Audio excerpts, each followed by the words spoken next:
On behalf of Greater Fort Wayne Incorporated's Women's Network, I want to welcome you to Quick Connect.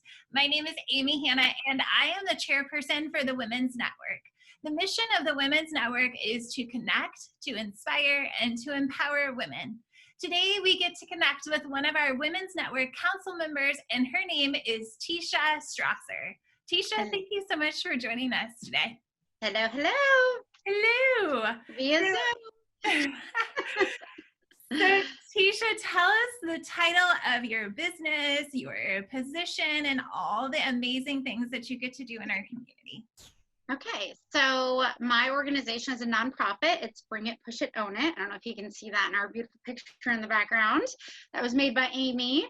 Our mission statement has evolved a little bit recently, but it's still the same mission. So we want to strengthen mental health by building resilience, coping skills, and connectedness in our community. And the way that we do that is we use movement to connect the brain and the heart. So teaching people that moving your body, getting active is more about your brain and all the things that it'll do for your body inside rather than your body image. And then using that time to have real conversations after we get you moving about all the things that are going on that can affect mental health, the connections, the relationships we need, especially after COVID, having real talk and really identifying what is resilience, what are good coping skills, and how do we have like that innate feature of our mental health, because mental health is an overall picture. So it's mental, it's physical, and it's social. So it's not just one piece. So we kind of touch all of those in all of the programs that we do. Okay, perfect. Thank you.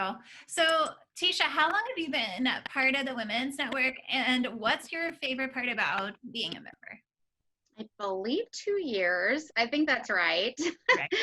And I like the continual growth. I think it's really important to keep growing. And the only way to do that is to surround yourself with other people that are growing and other people that bring things that are different than you. So the best way to do that is to be in groups and to be open and to continually ask questions so that you can grow as a person, as a business owner, just as a mentor or anything. And I like the fact that we're supporting other women, and it's a way for us to really show that support within the group. Okay, great. And then as far as being a woman working in the nonprofit world, what are some of the challenges that you have faced recently or just in general? I would say my biggest challenge, and if we're talking about what I've overcome and I've had to work really hard on, is rejection. And I think it doesn't matter what business you're in.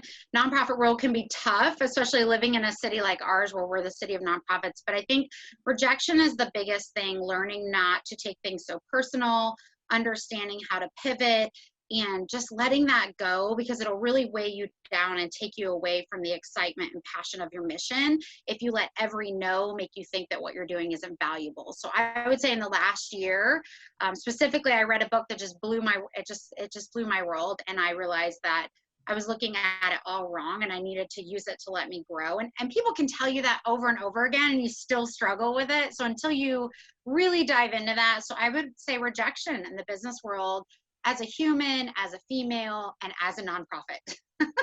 Okay. And so you're working through those different things to overcome that rejection. Some of that is through reading books, through mentorship, anything else that you're doing to help you overcome that and to push through that? I think it's just mindset. I've taught myself to, when it happens, to have a different frame of mind now. And I truly think it's just realizing that it's not personal and that it doesn't devalue what you're doing, which I think is human nature to think like, oh my gosh, a no means that what I'm doing is not good.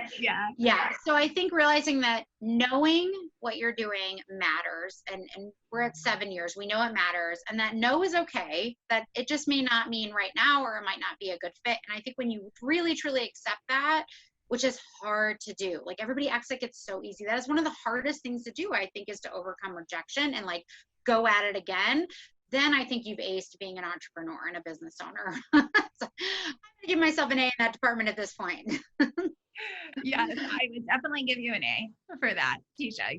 You're definitely one of those people that have overcome and have pushed through that rejection. And I think a lot of people in our community look up to you as a nonprofit leader. So you're doing great. Thank you. Yes. Thank you.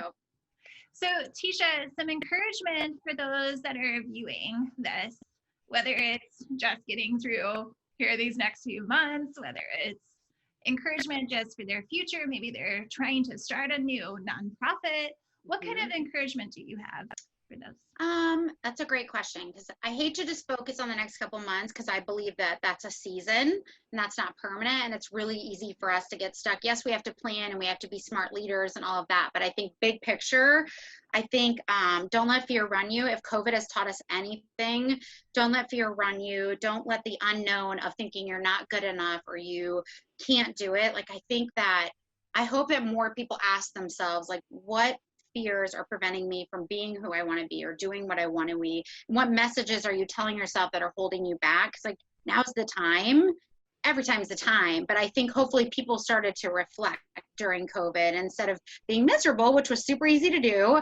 I hope that they took time to reflect on what truly makes you happy. Are you getting up and doing something that matters to you? And if you're not, what fears are preventing you from doing that? I think that's so important. That's great advice. Thank you. So Tisha, how can people find out more about your organization? Do you have a website, something that they can go to learn more? Yes, so we're on Facebook. Super easy. You can find us under Bring It, Push It, Own It everywhere. So our website's bringitpushitownit.com. Our Facebook is Bring It, Push It, Own It. Our Instagram is Bring It, Push It, Own It. We like to keep the branding, nice and tidy. And I'm on LinkedIn under my name, Tisha Strasser, and that is our Bring It page. So you can find us everywhere. My number and my email is made public, so if you want to get a hold of me, we are going to offer programming in the fall. I think it's super important to get our kids connected again in a safe way. So we're ramping up for that, so we're excited. Well, thank you so much for joining us today, Tisha. I really appreciate you taking time out of your day to talk with me today. Well, I appreciate you. Thank you. Yes. Well, thank you to everyone for joining us today. And as always, I want to remind you to stay empowered, to stay inspired, and of course, to stay connected.